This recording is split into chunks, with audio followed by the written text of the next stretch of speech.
With a destructive power 500 times greater than the two atomic bombs dropped on Hiroshima and Nagasaki, more than 150,000 people were forced to evacuate, leaving behind ruins and devastation. Even now, stepping foot in this land could still send you to the afterlife, despite the incident occurring back in the 1980s. The Chernobyl disaster is regarded as the largest nuclear energy accident in human history, leaving catastrophic consequences in terms of both human lives and material damage. It plunged the Soviet Union into an economic downturn and cast a lingering shadow of radiation-induced cancer over the survivors. Today, let's delve deeper into the Chernobyl disaster, an event that once shook the world, yet was initially concealed from the public. The Chernobyl nuclear power plant was constructed in the 1970s and consisted of 4 reactors.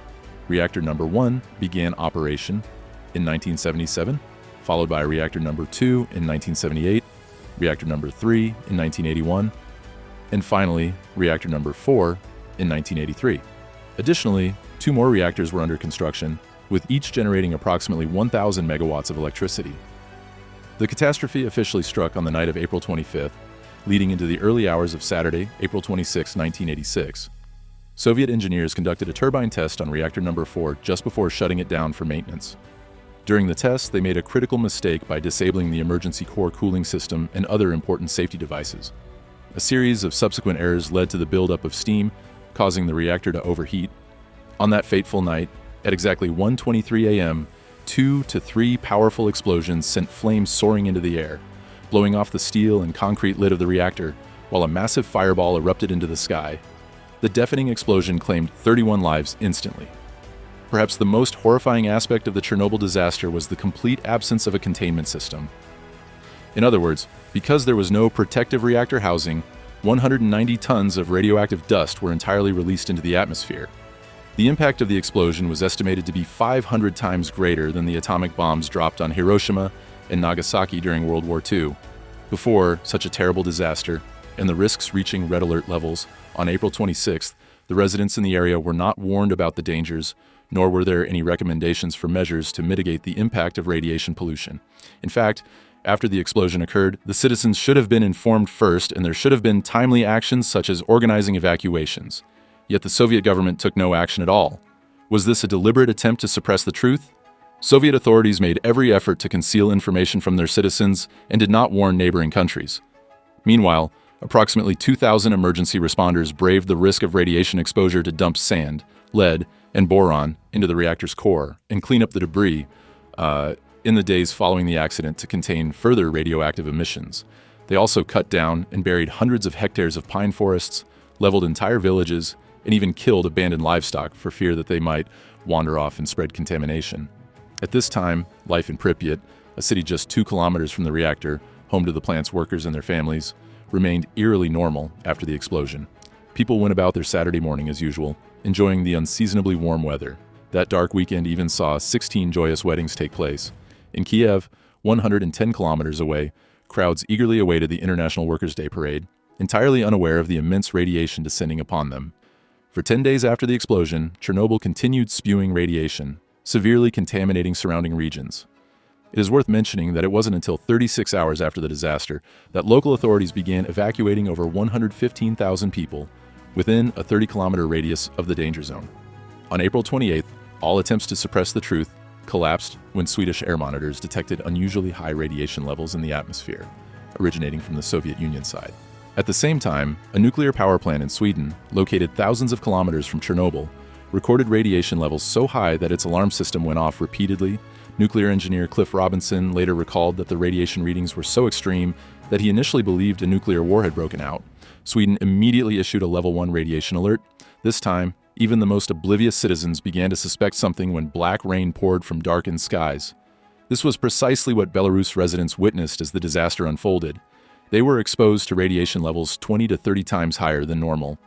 It wasn't until 20 years after the disaster that General Alexei Grushin finally broke nearly 2 decades of silence, explaining that the black rain was caused by Soviet pilots.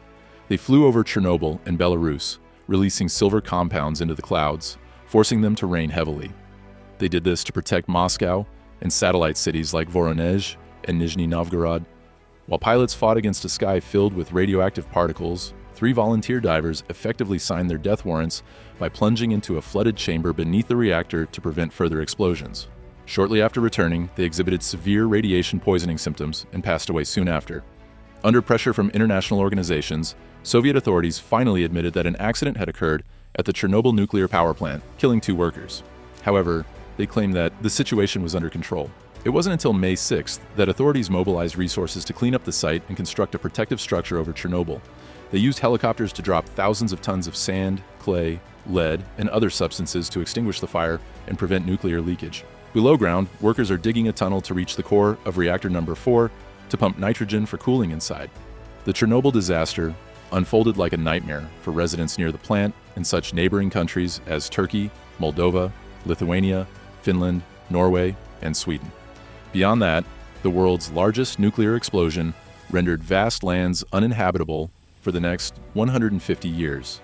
Most tragic of all, more than 150,000 people living within an 18-mile radius of Chernobyl were forced to evacuate permanently. The entire story of what happened in Chernobyl was not revealed until many years later, including some inexplicable natural phenomena. Surrounding the nuclear plant was a pine forest. After the disaster, these trees absorbed massive amounts of radiation, dried up, and turned into an eerie golden hue, earning the name the Red Forest. Strangely, nearly 3 decades later, these dead trees remained standing. This suggests that radiation exposure had wiped out the decomposers responsible for breaking down plant matter. The accumulated dead foliage could pose a severe fire hazard if natural decomposition does not resume. The damage in terms of both lives and property was immeasurable. Up to 203 victims were hospitalized, and 31 died immediately. Most of them were firefighters and first responders who had attempted to contain the accident, unaware of the full dangers of radiation exposure. However, the true devastation lay elsewhere. The lingering fear of radiation-induced cancer continued to haunt survivors.